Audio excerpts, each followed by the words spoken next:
And then, so that brings us to what I believe is the second step, which is inclusion. Now, inclusion is a necessary element for equity.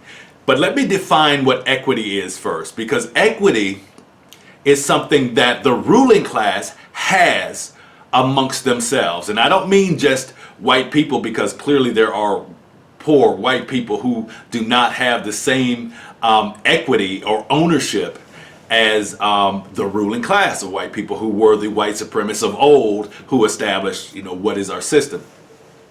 So they have equity amongst themselves. That means that they have the ability to, going back to the metaphor, define what the recipe is, define who gets what of that meal, what the portions are, so on and so forth. So they have the ability to do that amongst themselves. They have equitable power and control over what is being served and who gets what. They give all the definitions, so they have that equity. Now, how do you break that equity down because it creates an advantage for them that other people doesn't have? Well, inclusion is a part of that. So inclusion means that I not only bring you to the table, but I let you give input on what the recipe is, what the menu is going to be.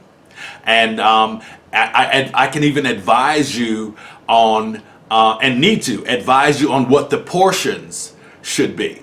So now I'm including your thoughts, your feelings, your ideas, right, in the preparation and the serving of the meal, right? I'll say, so I'm listening to your input. I'm not telling you what I'm going to give you. I'm letting you tell me what needs to be served in order for equity to be created, right? Okay, so now you can see how that is a necessary part of equity being brought forth. Right now, I've got to go ahead and apply it. Equity is when you apply those things that I've given you. You didn't just create a forum to talk about it, a committee to examine it, right? As in, what we did with reparations. You didn't just say, okay, we're going to consider this, right? You've been included now. No, equity is when you apply those things and we begin to chip away at the advantages that those who had equity amongst themselves